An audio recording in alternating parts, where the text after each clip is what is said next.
కోడిపందాలు గుండాటకు పర్మిషన్ ఇవ్వకపోవడంతో తీవ్ర అసహనాన్ని వ్యక్తం చేశారు వైసీపీ కార్యకర్త. సకినేటిపల్లి మండలం టేకిశెట్టిపాలెంకు చెందిన ఏసు కోడిపందాలకు పర్మిషన్ ఇవ్వకపోవడంపై ఆగ్రహాన్ని వ్యక్తం చేశాడు. పక్క జిల్లాలో పర్మిషన్ ఇచ్చి తనకెందుకు ఇవ్వలేదని నిలదీశాడు. నీకు ఎక్కువ సీట్లు ఇచ్చినందుక ఇలా చేశావు అంటూ జగన్పై మండిపడ్డాడు.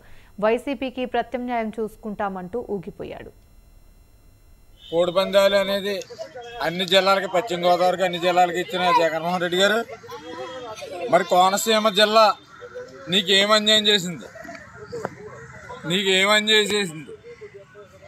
నీకు ఎక్కువ సీట్లు ఇచ్చిన అన్యాయమా? నీకు ఎక్కువ సీట్లు ఇవ్వడం అన్యాయమా? నిన్ను గద్దె దింపడం గ్యారంటీ.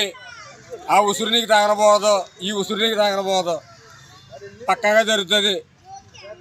ఇది కరెక్ట్ కాదు. మరి రాబోయే రోజుల్లో మరి ప్రస్తుతం ఆలోచించుకోవాల్సి వస్తుంది. మరి పవన్ కళ్యాణ్ లాంటి వ్యక్తుల్ని మేము తీసుకురావాల్సి ఉంటుంది. మరి సాంప్రదాయమైన సంక్రాంతి కూడా నువ్వు అడ్డుపడిపోతుంటే మరి మేమేం చేయాలి? ఒక కార్యకర్తలుగా ఏం చేయాలి? నీ కామారెడ్డి మున్సిపల్